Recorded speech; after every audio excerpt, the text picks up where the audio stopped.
Not many programs, not many nonprofits actually collect data, and we do, because we kept hearing from our funders that they want, okay, you have a great program, okay, the kids love it, but where does my dollar go? And my dollar goes to the fact that children are making behavioral changes, not only for themselves, but for their families. And what I really loved about FAN4Kids is that they incorporated health and wellness in the classrooms. And that was not happening at the time when I was in the city council. And again, it's very different when you look at a creative way to educate children and make it fun. So he was incorporating physical education in our classrooms, Zumba, other activities that kept our young people moving and talking about health and wellness at the same time. Because understanding the program and the vision that FAN4Kids has, it's not just about serving the children, but you're also educating the families too. Like even moving here, the access to information was very minimal. The connection towards healing is awareness. And as I learned more about FAN4Kids, their core, their essence is about raising awareness so that when you know better, the chances of you doing better are automatically higher. We could have tried to train the trainer model where we go in and try to teach the teachers how to do this, but their plates were so full. And so we've developed the curriculum with the help of advisors galore and professors and the best curriculum out there. We improve it by actual 20 years of activity in the classroom. But why wouldn't a principal want their children, A, healthier, B, attending school more, and then improving in their grades?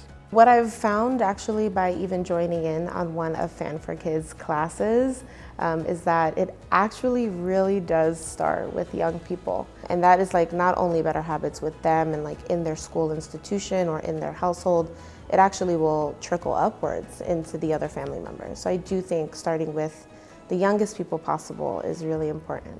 My experience with FAN4Kids is a very positive one.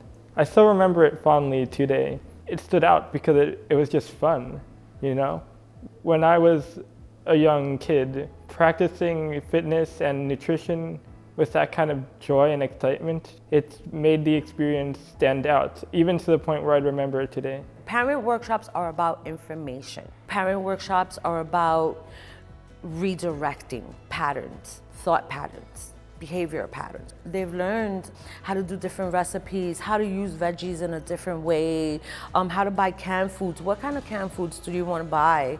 In nutrition, the goal is open your mind up to see things in a different way. So one of the things that we do every year after the school years, we talk to the principals and find out, and the staff in the schools, like what their feedback was on our program, but then also what are their themes and priorities going into the next year. And then we try to infuse that into our curriculum expansion. We're always trying to keep up with the standards of what's going on in the world, but also what's going on academically and socially and emotionally through the Department of Ed as well. We don't even talk about obesity in the schools. That's not our thing to do. Our thing to do is to say, this is how to live a healthy lifestyle. This is what it means to live a healthy lifestyle. You can have more fun. You can enjoy life more. A teacher's job is quite overwhelming. And so when you add another thing to their plate, there has to be something to balance that equation. And FAN4Kids helps to balance that equation by providing that firsthand knowledge, both to teachers and students. And it's really great to see that children are having deep conversations about food and choices. And that's something really amazing that FAN4Kids does. I would not be astute and able to sit in the role I am right now with effectiveness and fidelity if it wasn't for access to healthy food, nutrition, and exercise. And I recognize the value of programs like FAN4Kids. I'm a parent myself, and this is a program I'll stand 10 toes down behind. And I'm looking forward to the next 20 years of the organization.